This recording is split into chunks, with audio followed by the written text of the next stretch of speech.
Ladies and gentlemen, and welcome back to College Football 25. I thought I would hop on the mic. It's obviously been a minute since we hopped on the mic for this, of course, because we went through the whole season. But anyways, our season is done.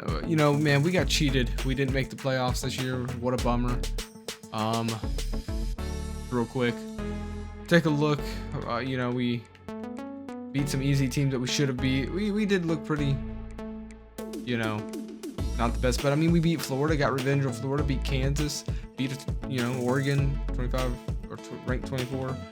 We beat Virginia, we beat Southern Mississippi, which team we should beat, of course. Beat Virginia Tech, stomped out Louisiana, Raging Cajuns, but then we drop a game against Florida State. That really hurt us. We bounced back against Liberty, though we kind of struggled. Then we lose to Boston College, and we don't get playoffs, man, which I cannot believe it. But it looks like they made the right call, because we struggled in our bowl game against Navy and lost the game 24-21. We did not play good at all. So kind of unfortunate. Of course, part of that was because we lost our starting quarterback, Lokepa Loon. So my dog, sorry. Anyways, we lost our starting quarterback right here, Lokepa Loon, who, to be honest, quite honest with you, he kind of struggled. All right, Doug Choice was the replacement for him, and he struggled. And then we ended up putting Russell Pounds in for the bowl game. He took over, and he actually played kind of decent, but again, just not a good year for the pass game. Nick Everett played fantastic. This will be his last year. He wasn't a 1,000-yard runner, but averaged to 5 yards a carry. Only 3 touchdowns, though. Lokepa Loon is that dual threat quarterback. We need him to get a little more accurate, though, but he is deadly on the ground, and just with the scrambling and whatnot. 11 rushing touchdowns for him. Flanagan, our speed back, did pretty good as well. He's splitting carries with Everett, but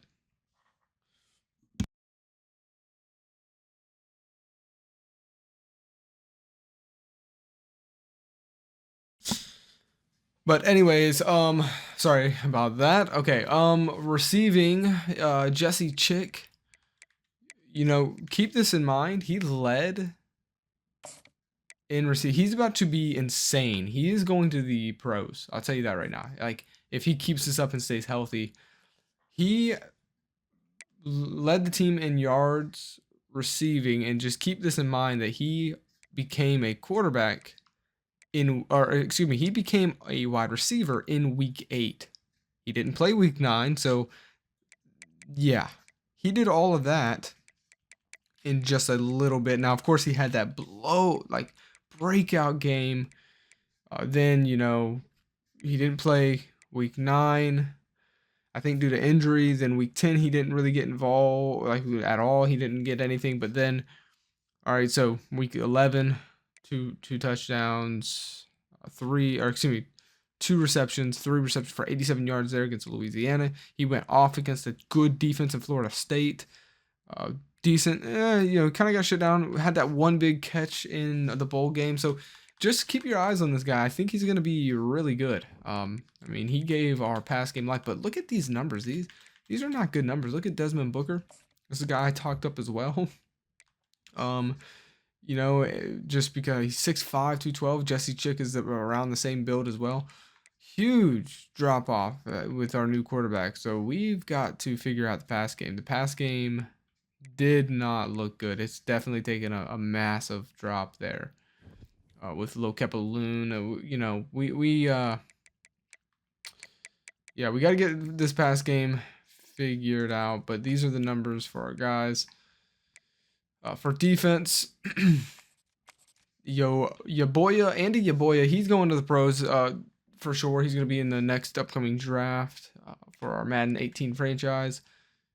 I'm just going to call it Madden franchise at this point, because I'm probably not going to be going to any of the newer Mads until they go in a whole new engine. I think I'm done. So I'm just gonna stay on Madden 18. So I'm just gonna call it Madden franchise at this point. But anyways, Andy Yaboya is probably gonna go there. I mean, 73 tackles. I'm pretty sure he led in our team in tackles every single year for the most part that he's been starting. He's been top 3 for tackles. He's a tackling machine. Mastrud did really good. Breakout year for him, leading the team in sacks. Stubbs got injured, so he takes a step back, a massive step back. And Sony Samolia played great, just like he did last year, right? Not bad. He has some nice plays here on the channel that are good highlights. So I can't wait, for him to make it to the pros. We get to watch him play. But Floyd Madden led the team in interceptions. So, I mean, yeah, it was a pretty good year. This guy did good. Josh Dugan, he's a freshman that we got. We brought him around. I want to say he's got good. What's his impact? Okay, his development's impact. But yeah, he's a 3-star player, Josh Dugan. Keep our eyes out on him. This was his first year starting, and I would like to say he did pretty good. I mean, 62 tackles, 2 interceptions, and a sack. So, anyways, that's the team. What we're gonna do here to fit, wrap up the season here. I forget what season we're in, man. We're pretty far into this, and we don't have a national championship in anywhere in sight, and we have yet to even make it to a conference championship since we've been in the ACC. So we've got to figure out, man, what can get the LT Jazz to the next level. But nevertheless, we're going to advance here, see who is in the national championship games. And Nebraska versus Texas A&M, which means they beat. Hold on a second. Wow. Ohio State got dog walked by Texas A&M. I cannot believe that. And Michigan falls just barely to Nebraska. We got to check this. Okay, so real quick, we got snubbed out by Appalachian State. Now, how did that work out for you, college? Huh? We were ranked 13th, which means Appalachian State beat us out, which is insane.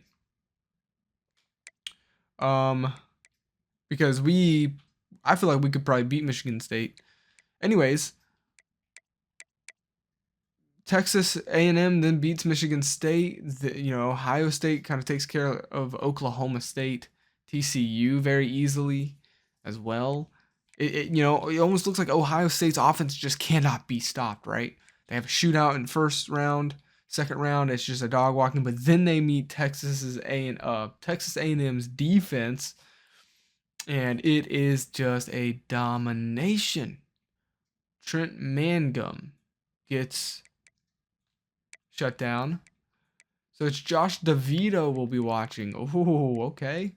3 tutties in this one. 1 interception. And Rashawn Trinidad. Oh, that's a pretty cool last name. So anyways, let's check out. What about Nebraska, huh? What's their story? Well, they got a first round bye. They take care of business barely against Tennessee and barely against Michigan. So Nebraska has had to scratch and claw their way here, even after getting the bye. But nevertheless, they're here. So let's check out these 2 games. We looked at Ohio State, Texas A&M and Ohio State. So let's take a look at Michigan and Nebraska real quick. So this one was a 4th quarter comeback in a way, right? I mean, technically it's a comeback. Taking it in regulation, right? Going into halftime, down by 7. Michigan gets shut down the rest of the day. And it would be David Jaquez getting the job done, though he didn't play good at all. He was actually a liability to his team. The senior here, this is horrible in a way. Yeah, not the best day, actually. For rushing, they didn't have much on the ground either. David did get a touchdown on the ground, but Leonard Wall got shut down. Receiving, though, Dante Arma. He had 3 huge receptions and got a touchdown. Imani Rudder, 4 wrecks there for him. Okay. Yeah, Nebraska's going to have to bring a little more than this. This isn't impressive at all. This was definitely a struggling day. Quentin Kenoy got there. Real quick, I want to see okay, Texas A&M's defense. What did they do? Because I don't think I checked. I just kind of looked at the receipt. Like, their offense was cooking. Oh, Zach Kirkland went off. Oh, my goodness. George Oladukoon as well. And Lee Angulo. These are some weird names. Defense, let's see. Did they get to the quarterback? Yes, they did. They got 4 sacks. Okay, so Manny Valaho, Oscar Canada, yeah, I guess that's how you say that. Keenan Baldridge and Hasty shared a sack. And there you go. Okay, well, that's what we're going to do here in the next episode. We will be, watching the Nebraska versus Texas A&M National Championship. These players will have, this is their chance, right, to get on screen, to get, put into my Madden, draft class. So a lot of the players that don't come from the LT Jazz come from the national championship games. So keep your eyes out on big players in this game, because that's who's going to ultimately be in the upcoming draft. So this will be very interesting to see. But yeah, our day, unfortunately, LT Jazz fans, is it's over. 10-2, and then we lost our bowl game to go 10-3. Yeah, I thought we got cheated out of the college football playoffs, but I mean, if we can't beat Navy, then I guess we don't really deserve it. Real quick, just to wrap this up, let's cover it. The player awards around the league. The player of the year goes to the Ohio State Trent Mangum. Head coach of the year, Nebraska Junior Irish. Oh my goodness, that's his name. That's funny. All right, well, he's got a career record of 61-31. That's pretty good. So we'll be watching him. Best quarterback there. Best defensive player, Evan Wentz for TCU. Best defensive back, Chuck Wall for TCU. Best running back, Isaac O'Toole for Michigan State. They like running backs, man. They're really good at producing some running backs. Rashard Gerald for Oklahoma State. Another one, wow, Evan Wentz, TCU. Oh, Sony Samolio was in there for running. Samolio, bro. Dang. He was close. He did good. Man, TCU's got a lot of players in here. Golden Arm Award goes to Trent Mangum. Oh my goodness, Trent Mangum's gonna be in the pros for sure. Evan Wentz, dang, dude. Best defensive back. Interior lineman, Jay Brightwell. Best tight end, Addison Coxey, North Carolina State. Best assistant coach, John Harwell, Nebraska. What TCU going insane in the bro? Wow, what did they do in the playoffs? Antoine Marcus. They've got a lot of players in here. Best center from Toledo. Another. Oh my goodness, James Castillo. TCU is just stealing all the awards. TCU. Wow. Lorenzo Jackson, best punter. And to wrap it up, best returner is Zach Mihalik from Oklahoma. So that is going to do it here. Just real quick, we'll end on this screen. I want to kind of see what TCU did. They're not even, no, they were here. They got a bye, and they got knocked out by Ohio State in a dominating fashion. Wow. All right, well, that's going to do it for this episode. I hope you guys enjoyed this one. In next episode, we will be watching the conference championship. So hope you enjoyed.